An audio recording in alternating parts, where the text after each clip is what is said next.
Hello दोस्तों, आइए फिर एक मोटिवेशनल कहानी के साथ आपके साथ आई हूँ। गरीब किसान और उसके खेत की जादुई पत्ता गोभी। एक छोटे से गांव में एक रामलाल नाम का एक गरीब किसान रहता था। उसकी एक छोटी सी जमीन थी, लेकिन सालों से सूखा और बाढ़ के कारण उसकी फसलें ठीक से नहीं उग पा रही थी। उसके पास बहुत कम पैसे थे और कर्ज भी बढ़ते जा रहा था। रामलाल की पत्नी सुगना और उसका बेटा मोहन हर दिन ईश्वर से प्रार्थना करते कि उसके उनके खेत में कोई चमत्कार हो जाए।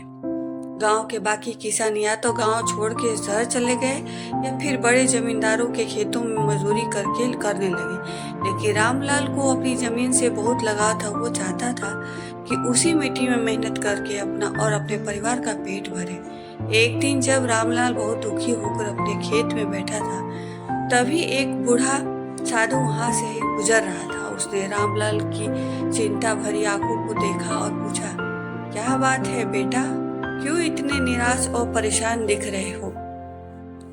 रामलाल ने अपनी सारी परेशानी साधु को बता दी। साधु ने अपनी झोली में एक छोटा सा बीज निकाला और कहा, यह कोई साधारण बीज नहीं है, इसे अपने खेत में बो दो और देखो क्या होता है, लेकिन ध्यान रखना, इसे प्रेम और विश्वास के साथ सींचना। रामलाल ने उसे बीज को सदा से लिया और अपने खेत के बीचों बीच रोप दिया। अगले ही दिन उसने देखा कि वहाँ एक छोटा सा पौधा निकल आया था। वह देखकर वह बहुत ही खुश हो गया। उसने अपनी पत्नी और बेटे को भी चमत्कार दिखाया।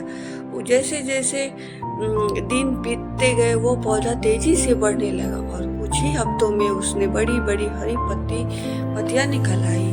रामलाल ने अपनी पहली बार उसी पत्ती को तोड़ी तो एक अजीब बात हुई। उसके हाथ में चमकदार सोने की एक छोटा सा टुकड़ा आ गया। रामलाल को उसका परिवार एक चमत्कार को देखकर दंग रह गया।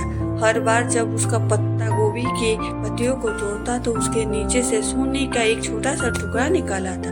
धीरे धीरे रामलाल का जमीन बदलने लगा। उसने अपने सारे कर्ज चुका दिए, अपने खेतों का विस्तार किया और गांव के अन्य गरीब किसानों को भी मदद की।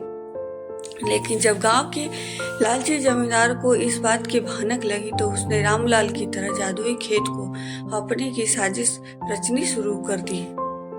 हम देखते हैं कि जैसे जैसे उसकी समृद्धि बढ़ती गई, गांव जमीन के जमींदार को भी ईर्ष्या बढ़ने लगी। जमींदार ने रामलाल को जादुई फसल को हड़पने के लिए कई चाल चलने के लिए रामलाल को बुद्धिमान चलने शुरू कर दिया। रामलाल बहुत ही बुद्धिमान था। गांव वालों के सहयोग से वो हर बार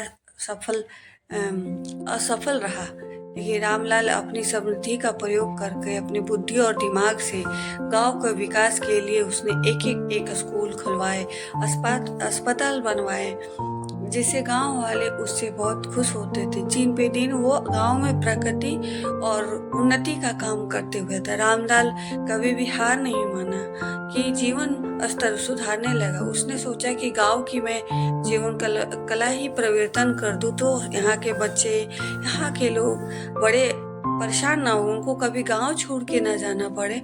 इसीलिए रामलाल ने की दिल्ली के कारण गांव के लोग को उसका सम्मान करने लगे। एक दिन वही बूढ़ा साधु फिर से रामलाल के खेत में आया। उसने रामलाल की तरक्की को देखकर मुस्कुराते हुए कहा, तुमने मेरी दी हुई जिम्मेदारी को बखूबी निभाई।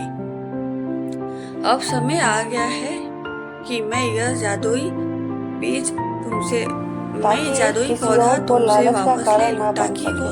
रामलाल ने बिना किसी हिचकिचाहट के पौधा साधु को सौंप दिया।